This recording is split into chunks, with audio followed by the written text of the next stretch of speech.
போயிட்டு லட்சுமி? வெளியில போற நீ ஒரு வார்த்தை சொல்லிட்டு போயிருக்கலாம்ல. கௌரி வீடு வரைக்கும் போயிருந்தேங்க. 10 நிமிஷத்துல திரும்ப வந்துடலாம்னு நினைச்சுதான் போனேங்க. போன இடத்துல என்னென்னவோ நடந்து போச்சுங்க. ஏ, என்னாச்சு? எனக்கு எப்படி சொல்றதுன்னே புரியலங்க. கௌரிய நினைச்சா ரொம்ப கவலையா இருக்குங்க. அவ நடந்துக்கிறதெல்லாம் பார்த்தா ரொம்ப வினோதமா இருக்குங்க. ஏய், என்ன இதெல்லாம்? கௌரி சின்ன பொண்ணு லட்சுமி. அந்த கிழவங்கிட்ட மாட்டிக்கிட்டு ரொம்ப பயந்துருக்கா. அப்பப்ப அந்த நினைப்பு வந்து அதனால கொஞ்சம் வேற மாதிரி நடந்துக்கிறா. மத்தபடி எந்த பிரச்சனையும் இருக்காதம்மா. அப்படிதாங்க நானும் நினைச்சேன். ஆனா இன்னைக்கு என்ன நடந்துச்சு தெரியுமா? பக்கத்து வீட்டு குழந்தை இவ வீட்டு வாசல்ல விளையாடிட்டு இருந்திருக்கா. அத இவ வீட்டுக்குள்ள கூட்டிட்டு போய் விளையாட்டும் காமிச்சிருக்கா. ரூம்ல தனியா குழந்தைய விட்டுட்டு அவ சமையல் ரூமுக்கு போயிருக்காங்க. அதனால ஒண்ணும் தப்பு இல்லையே. பிரச்சனையே அப்புறம் தாங்க. அந்த குழந்தையோட அம்மா வந்து கௌரி என் குழந்தை எங்கன்னு கேட்டப்போ நான் பார்க்கவே இல்லைன்னு சொல்லிட்டாங்க.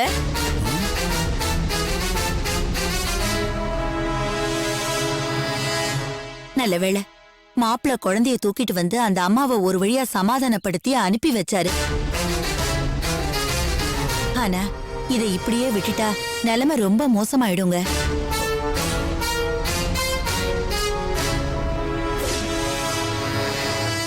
அதாங்க இன்னைக்கு நானே ஒரு முடிவு பண்ணி மாப்பிள்ளையும் நானும் அவளை டாக்டர் கிட்ட கூட்டிட்டு போனோம். என்ன சொல்ற? எனக்கு வேற வழி தெரியலங்க. சரியாயிடும் சரியாயிடும்னு சும்மாவே இருந்தா நாளைக்கு பெரிய பிரச்சனை வந்துருச்சுன்னா என்ன பண்றதுங்க? அதை விடு. டாக்டர் என்ன சொன்னாங்க? பயப்பட வேண்டான்னு தான் சொல்லியிருக்காரு. 2-3 தடவை கூட்டிட்டு வந்தா சரி பண்ணிடலான்னு சொல்லியிருக்காரு.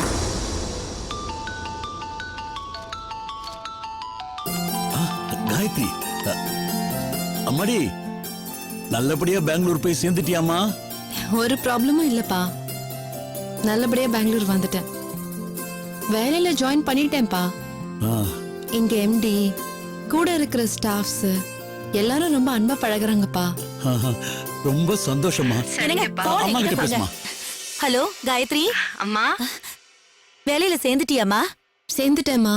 தங்குறதுக்கு கெஸ்ட் ஹவுஸ் கொடுத்திருக்காங்க. அப்புறம் கேண்டீன் இருக்குது. 24 ஹவர்ஸும் செக்யூரிட்டி இருக்குமா.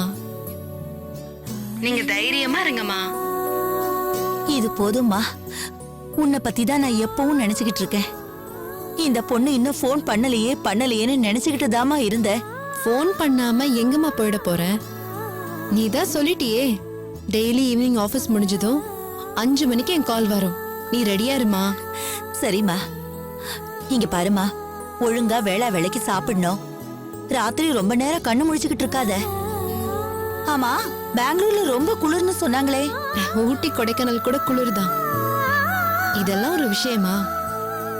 ஸ்வெட்டர் போட்டுக்கிட்டா போச்சு. நாளைக்கு ஷாப்பிங் போய் ஸ்வெட்டர் வாங்கணும். அப்படியே புது ட்ரெஸ் கூட எடுக்கணுமா. சரிம்மா, உனக்கு தேவையானதெல்லாம் வாங்கிக்கோ. சரிம்மா. அப்புறம் காயத்ரி, பணம் எல்லாம் இருக்குல்லம்மா? ஆமா, பணம் எல்லாம் இருக்கு. அம்மா, நீங்க பத்திரமா இருங்க. கௌரிய பாத்துக்கோங்க. அவளை நினைச்சாதாமா எனக்கு கவலையா இருக்கு. சின்ன பொண்ணு. எதுக்கு இப்ப அதெல்லாம்? சரி விடுமா. நான் ஒரு பைத்தியக்காரி. 2 பொண்ணை பெத்துட்டு 2ஐயும் இப்படி தனித்தனியா விட்டு வச்சிருக்கோமேன்னு ஏதோ ஒரு ஆதங்கத்துல புலம்பிக்கிட்டு இருக்கேன். காயத்ரி, நீ பத்திரமா இருமா. சரிம்மா. அப்பாவை நல்லபடியா பாத்துக்கோ. நான் இப்போ ஒர்க்ல இருக்கேன். அப்புறமா பேசுறேன். கண்டிப்பா பண்ணுமா. ஜாக்கிரதை. சரி. இப்பதாங்க எனக்கு உயிரே வந்திருக்கு.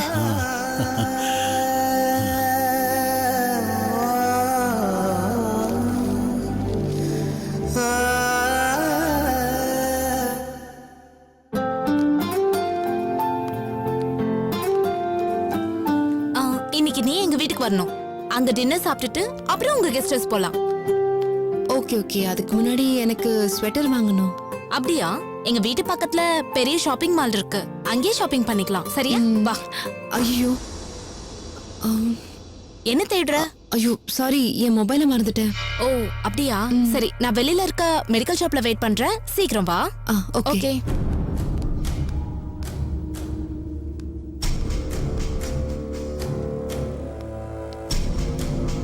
ಎಷ್ಟು ಸೀರಿಯಸ್ ಆದ ವಿಷಯ ಇದು. சாரி சார், தெரியாமல் நடந்துருச்சு சார்.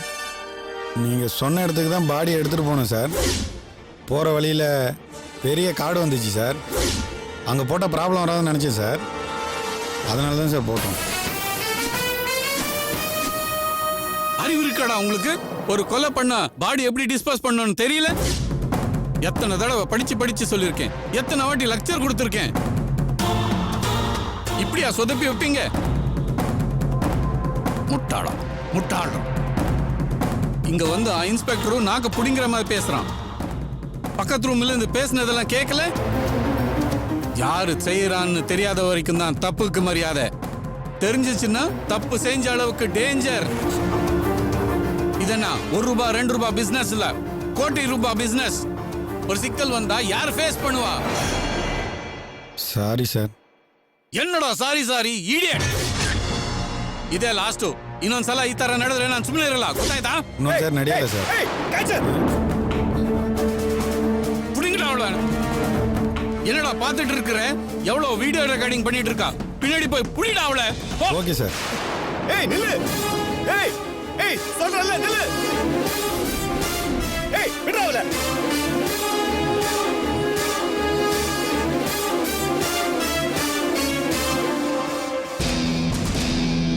டேய், அவளை புடிச்சு எங்க இருந்தாலும் கூட்டிட்டு வாங்க.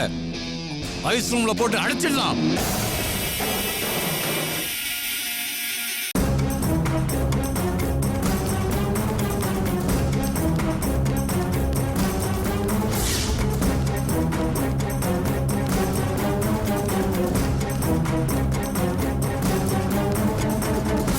ஏய் நில்லு.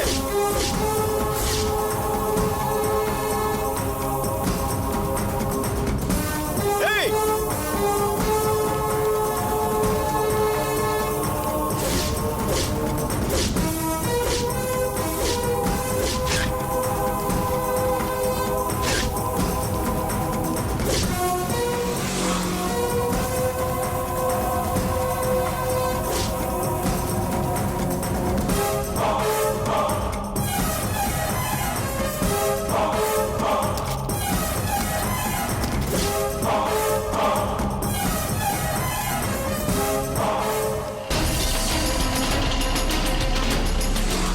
ஏய் மரியாதை நில்லு. போன புடி. ஏய் நில்லுன்னு சொல்றல. நில்லு. உன்ன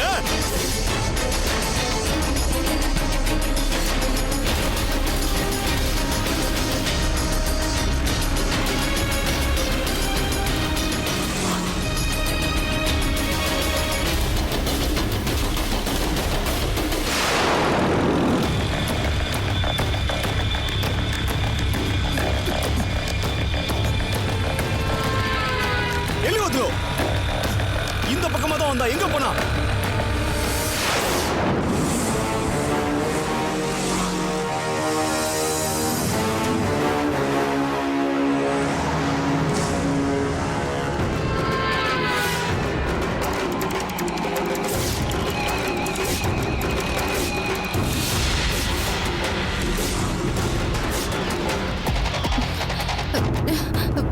போலீஸ் ஸ்டேஷன் எங்க இருக்கு? ಅದು ಮುಂದೆ ಇದೆ. தேங்க்ஸ்.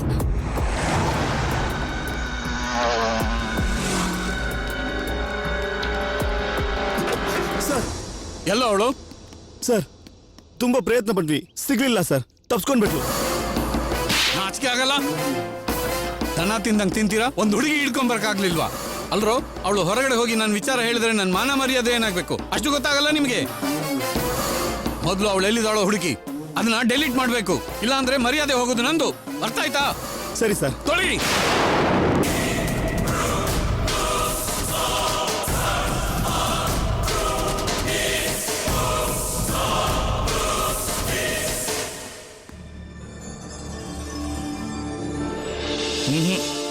எனக்கு இவன் மேல நம்பிக்கை இல்லம்மா.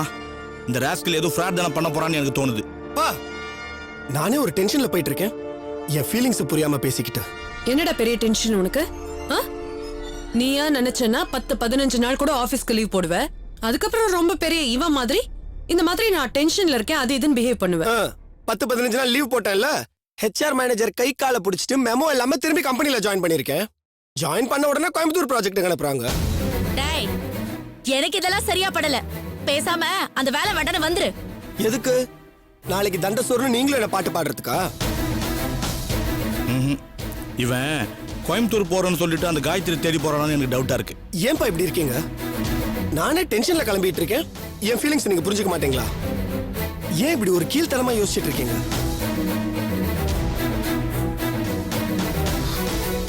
மாமா ஒரு நிமிஷம்.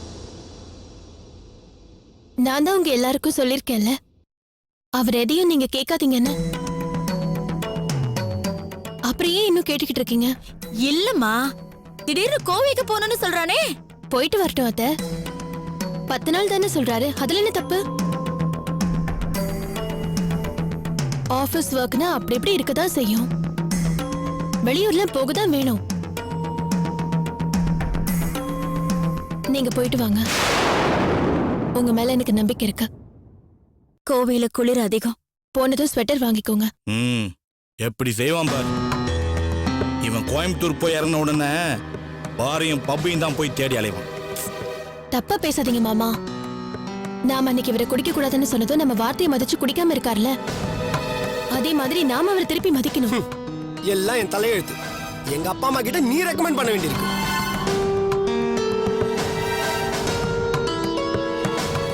கரெக்ட் தாங்க, நான் உங்க தலையெழுத்து தான். அதே மாதிரி தான் நீங்களும் எனக்கு.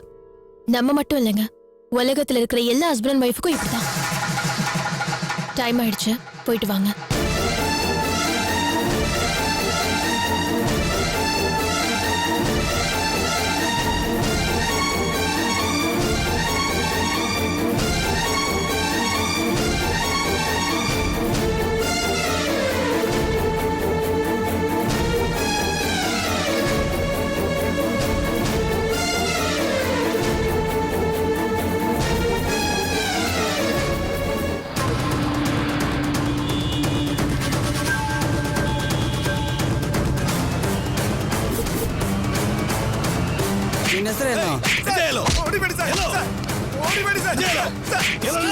ಏನಮ್ಮ ஒரு முக்கியமான விஷயம் சார். ಏನಮ್ಮ ಏನಾಯ್ತು ನಿನಗೆ? ஒருத்தரை பத்தி கம்ப்ளைண்ட் கொடுக்கணும் சார். ಏನು ಅರ್ಥ ಆಗ್ತಲ್ಲ ಏನು? I want to see the inspector. ಹೋಗಿ ಅಲ್ಲಿದ್ದಾರೆ. Thank you. ನಾನು ಬರ್ತೀನಿ. ಬಾಡಿನ ಪೋಸ್ಟ್ಮಾರ್ಟಮ್ ಕಳಿಸು. ಸ್ಪಾಟಲ್ಲಿ ಯಾರನ್ನೂ ಜಾಸ್ತಿ ಓಡಾಡಕ್ ಬಿಡ್ಬೇಡ, ಆಯ್ತಾ? ಓಕೆ. Excuse me sir.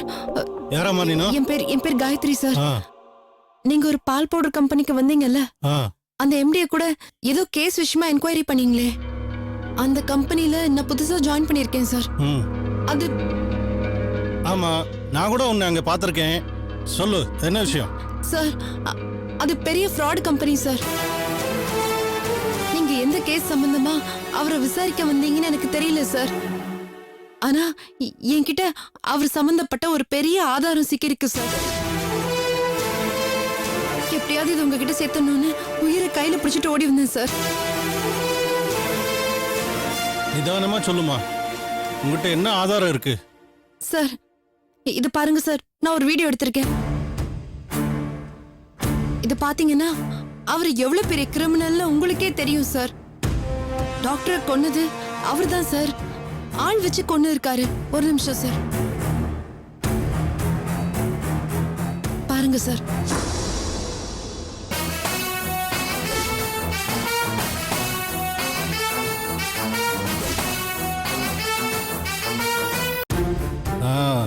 ಸರಿಯಾದ ಸಮಯದಲ್ಲೇ ನಮಗೆ ಈ ಆಧಾರ ಸಿಕ್ಕಿದೆ.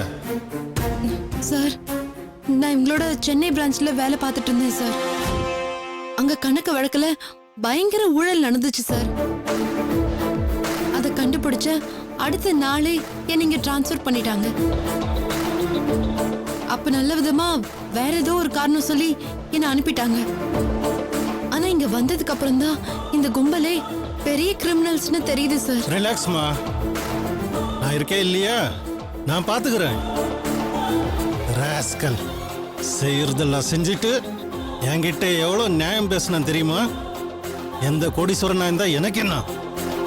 ஒரு தப்பு நடந்ததா தெரிஞ்ச அதுக்கு காரணமானவனு நான் செத்தாலும் விட மாட்டேன். இப்படி ஒரு எவிடன்ஸ்க்காக தான் நான் இவ்வளவு நாள் படாத பாடுபட்டு இருந்தேன். இப்போ நீ கொண்டு வந்து கொடுத்துருக்க. இனிமே பாரு நான் யாரு எப்படிப்பட்டவன்னு உனக்கு புரிய போகுது. வாமா என் கூட. சார் நான் இருக்கேன் இல்லையா, ஒன்றும் கவலைப்படாத, வா.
இந்தாடா, இதான் காயத்ரி வேலை பார்க்குற இடம்.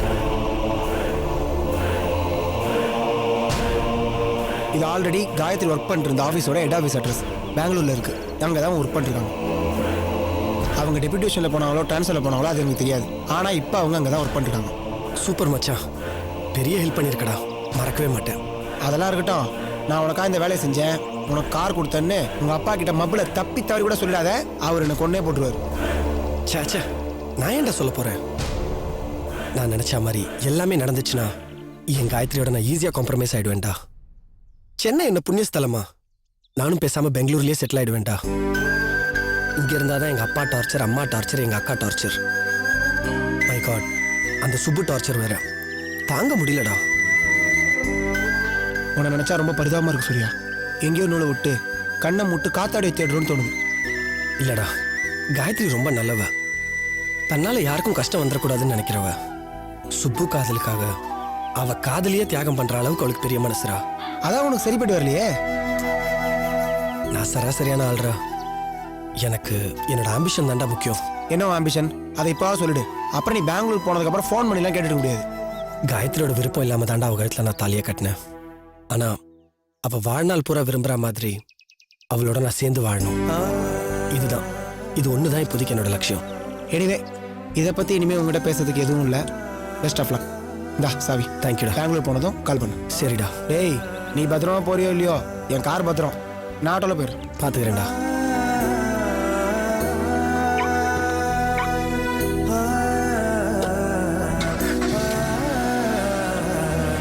பாய்டா மச்சான். பாய்டா.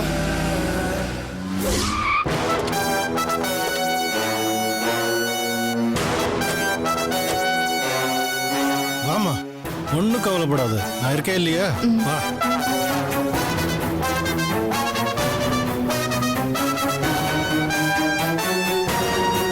ஒன்றும் கவலைப்படாது, நான் இருக்கிறேன், வாமா.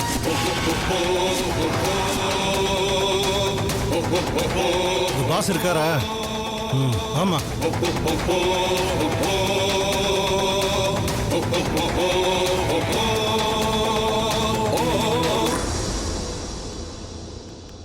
வாங்க சார், உட்காருங்க. பிரகாஷ் வீட்டில் இருக்காரா? வாங்க இன்ஸ்பெக்டர்.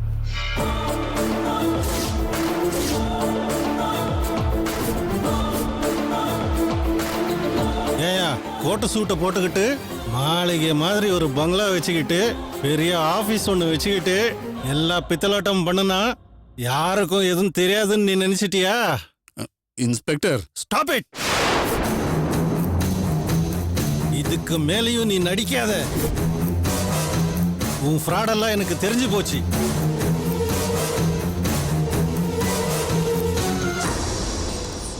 இன்ஸ்பெக்டர், எனக்கு ஒன்றும் புரியல.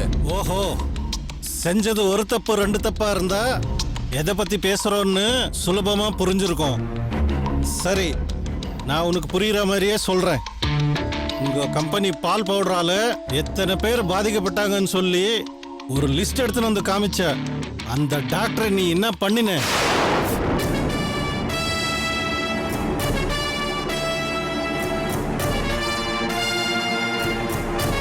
சொல்லுங்க சார், என்ன செஞ்சீங்க? இன்ஸ்பெக்டர் நீங்க நான் சொல்லவா? நீ அவரை கொலை பண்ணிருக்கிற.